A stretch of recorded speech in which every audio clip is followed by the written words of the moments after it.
हमने कई ज़ॉम्बी फिल्में देखी हैं, चाहे डॉन ऑफ द डेड हो या वर्ल्ड वॉर Z।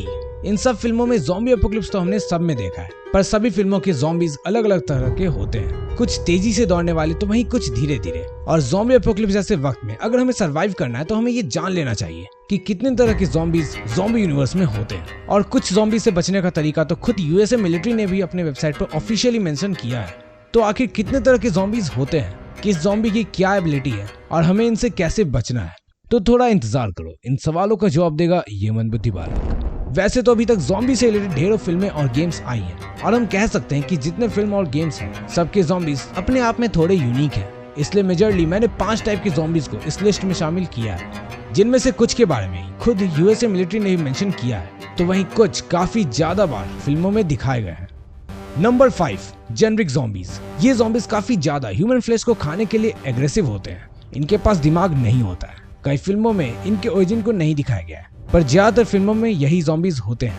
ये ग्रुप्स में सर्वाइवर्स पर अटैक करते हैं। इन ज़ॉम्बीज में ब्रेन ना होने के कारण कोई इमोशन नहीं होता है, बस ये किसी तरह अपने टारगेट को खाना चाहते हैं। और ये तब तक नहीं मरते जब तक इन्हें हेडशॉट नहीं मारा जाए। ये नॉइज को लेकर भी काफी ज्यादा सेंसिटिव होते हैं और आखिरी आवाज इन्होंने जहाँ सुनी होती है उस डायरेक्शन में ब्लाइंडली मूव करने लगते हैं। जेनरिक ज़ॉम्बीज मेनली 2 टाइप्स के होते हैं, वॉकर्स एंड रनर्स। जैसा कि नाम से साफ है, वॉकर्स वैसे ज़ॉम्बीज होते हैं जो काफी धीरे धीरे चलते हैं। ये यूजुअली ग्रुप्स में अटैक करते हैं। ये स्विमिंग नहीं करना चाहते और किसी बेवड़े यानी कि दारू पिए हुए पियक्कर की तरह चलते हैं। इन्हीं ज़ॉम्बीज को आपने वॉकिंग डेड सीरीज में भी देखा है। ये सबसे कमजोर ज़ॉम्बीज होते हैं और हो सके तो ऊपर वाले से प्रे करना कि ज़ॉम्बी एपोकलिप्स होने पर यही ज़ॉम्बीज आपके सामने प्रकट हो, क्योंकि इसके बाद जो रनर ज़ॉम्बीज की बात मैं करने वाला हूँ वो काफी ज्यादा खतरनाक है। रनर्स, इनकी सबसे बड़ी खासियत और सबसे बड़ा स्ट्रेंथ ये है कि ये काफी तेजी से दौड़ सकते हैं और जब ये अपने आसपास किसी मूवमेंट को डिटेक्ट करते हैं तो बिल्कुल किसी स्प्रिंटर की तरह दौड़ते हैं। हमने इन्हें वर्ल्ड वॉर Z में देखा है। इनसे बचने के लिए आपके पास सिर्फ 2 ऑप्शन है, या तो इनसे ज्यादा स्पीड में दौड़ लो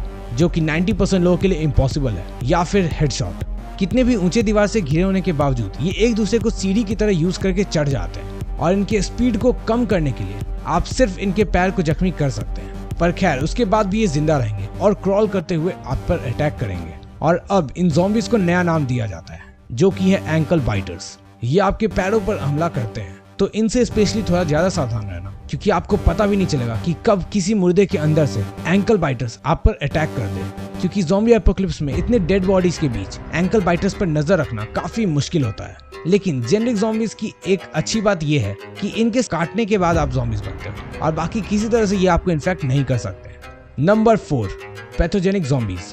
जिस तरह दुनिया में इतने तरह तरह के बैक्टीरिया और वायरस अभी मौजूद है, कोरोना वायरस जिस तरह से अभी फैल रहा है, पैथोजेनिक ज़ॉम्बीज सबसे ज्यादा रियलिस्टिक ज़ॉम्बीज लगते हैं, जो कि फ्यूचर में भी कहीं प्रेजेंट हो सकते हैं। कई गवर्नमेंट ने ऑलरेडी बायो ऑर्गेनिक वेपन बना लिया है और किसे पता ये वेपन्स कब गलत हाथों में चले जाए और बायोलॉजिकल वॉरफेयर शुरू हो जाए। हम इन बायोलॉजिकल वेपन्स के पावर को भी नहीं जानते हैं और हो सकता है कि इन्हीं की वजह से ज़ॉम्बी वायरस फैलना शुरू हो जाए। इस ज़ॉम्बीज के टाइप के बारे में यूएस स्ट्रेटेजिक कमांड के डॉक्यूमेंट कॉनप्लान 8888 में मेंशन किया हुआ है और इससे कैसे बचना है और ये कैसे फैलता है ये सब इस डॉक्यूमेंट में मेंशन है। इस केस में आप किसी इंसेक्ट के कांटेक्ट में आने से या किसी ऐसे बैक्टीरिया या वायरस से इन्फेक्ट हो जाने से पैथोजेनिक ज़ॉम्बीज बन जाते हैं। ऐसे में आप सेफ रहने के लिए हैजमत सूट या बायो हजार्ड मास्क पहनकर रह सकते हो और ये मोस्टली भीड़ वाले शहर में फैलता है। और क्योंकि ये काट कर नहीं फैलते तो इस पैथोजेनिक ज़ॉम्बीज को खत्म करने का सिर्फ एक तरीका है कि आप इन्हें कम्प्लीटली जलाकर राख कर दें। Number 3, chicken zombies. भले ये सुनने में आपको अनबिलीवेबल लग रहा होगा, पर ये इकलौता ऐसा ज़ॉम्बी है जो वाकई में अभी एग्जिस्ट करता है। और ये मैं खुद से नहीं बोल रहा हूँ, यूएसए मिलिट्री ने कोनोप 8888 में ऐसा खुद कहा है।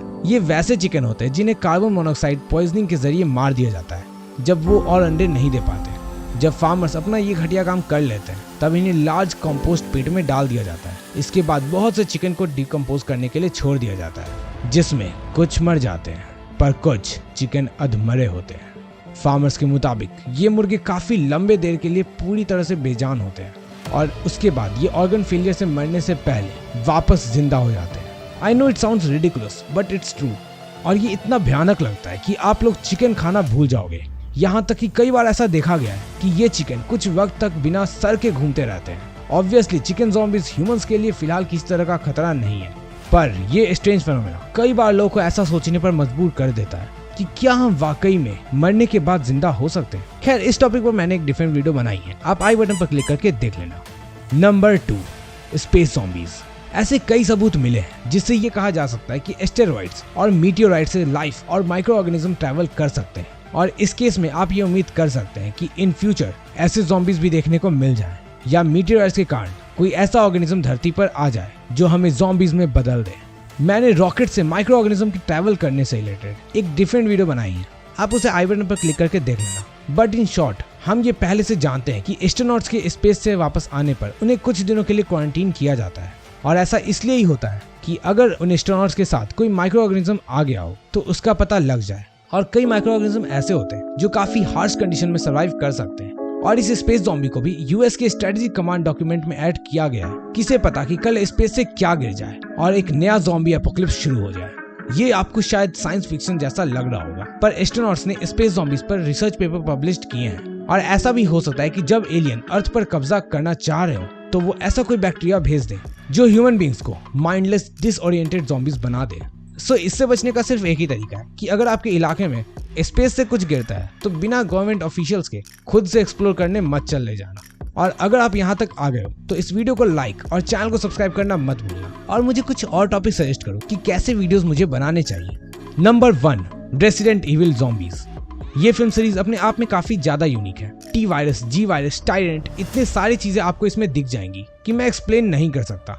इस फिल्म में ना सिर्फ इंसान बल्कि पौधे और चिड़िया तक भी वायरस से ज़ॉम्बीज बन जाते हैं। रेसिडेंट इविल फिल्म में एक्सीडेंटली अम्ब्रेला कॉर्पोरेशन की बनाई टी वायरस के कारण लोग ज़ॉम्बीज बनने लगते हैं। हमने रियल लाइफ में कई डिजीज देखी है जो जानवर से इंसानों में फैलती है, जैसे कि बर्ड फ्लू और मैड काउ डिजीज। ऐसे में फिर आपको सतर्क होना पड़ेगा कि आप क्या खाते हैं और किस जानवर को अपना पेट बनाते हैं, क्योंकि हो सकता है कि आपका पालतू डॉग भी कोई ज़ॉम्बीज बन जाए और वो लेटर ऑन आपको इन्फेक्ट कर दे। सो बेहतर होगा कि किसी वायरस, पैथोजन और बैक्टीरिया से दूर रहो। और ऐसे भी अभी हम कई डिजीज को ऑलरेडी काफी ज्यादा स्केल पर फैलते हुए देख सकते हैं।